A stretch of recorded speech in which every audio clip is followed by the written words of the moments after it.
Good morning guys. मेरी good morning हो चुकी है। मेरी प्यारी सी बच्ची के साथ रूठड़ू होती रहती है। उसके बाद डायरेक्ट मैं अपने बगिया में गई हूँ, मायके वाले बगिया में अमरूद तोड़ने के लिए। क्योंकि मेरा हाथ छोटा था, मैं पहुँच नहीं पा रही, इसलिए मैंने अपने भाई को बुलाया। भाई अपनी साइकिल को लेके आया अमरूद तोड़ने के लिए। मैंने सोचा साइकिल से क्या ही करेगा, उसके बाद मुझे पता चला वो साइकिल पर चढ़ के अमरूद तोड़ेगा। फिर क्या, वो तोड़ने स्टार्ट हो गया। तब मैंने उसकी मैंने उसकी साइकिल को पकड़ लिया था। वो लेके तो ऐसा आया था जैसे कि पता नहीं क्या ही है ये। पर कोई बात नहीं, मेरे तो अमरूद टूट रहे थे जो कि मुझे खाने थे। ये मेरे द्वारा लगाए गए पेड़ है जो कि बहुत बड़े हो चुके हैं। मैंने बहुत टाइम पहले लगाए थे और अब देख रही हूँ बहुत बड़े हो गए, इतने बड़े कि अब ये मुझे फल भी देते हैं। मेरा भाई अमरूद तोड़ता जा रहा था और वो ज़मीन पे गिरते जा रहे थे।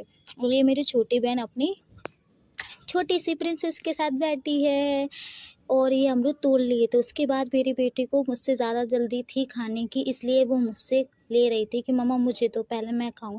उसके बाद मैं एक और फ्रूट देखने गई थी, वो है बनाना, जो कि ये पेड़ भी मैंने ही लगाया था। इसमें भी बनाना आ चुके हैं। अब कुछ बनाना इसमें से पक चुके हैं, तो मैंने सोचा क्यों ना इनको भी तोड़ लिया जाए अमरूद के बाद। फिर मैंने इन्हें तोड़ा और तोड़ते मेरी बेटी ने सबसे पहले लिए। जैसे कि मेरी बेटी को सबसे पहले खाना, चाहे वो अमरूद हो या फिर वो केला हो। उसके बाद मेरी बेटी ऊपर आ गई थी और अमरूद खाने लगी। उसके बाद मैं फेशियल कराने बैठ गई थी। मेरी बेटी बहुत परेशान कर रही थी, बहुत। पर मेरा फेशियल भी ज़रूरी था क्योंकि कल एक शादी है, इसलिए मैंने बोला मैं जल्दी जल्दी फेशियल कर दे, ये तो रोती रहेगी इसका।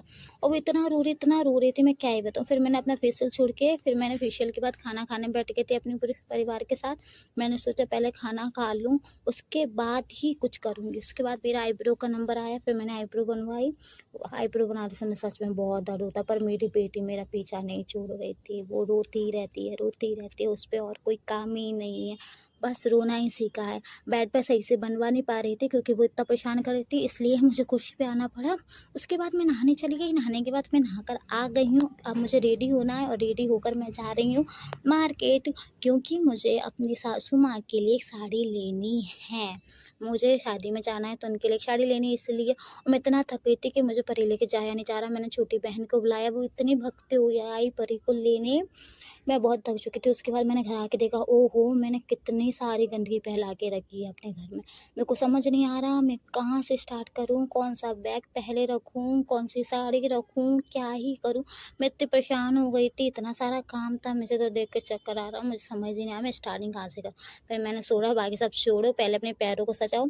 मैंने पायल पहनी बहुत प्यारी सी, उसमें बिछिया थे और नेल पॉलिश लगी। उसके बाद मुझे पता चला मेरी परी ने मेरा वो तोड़ दिया। खैर नाइट हो चुकी थी, अब परी के पापा आ गए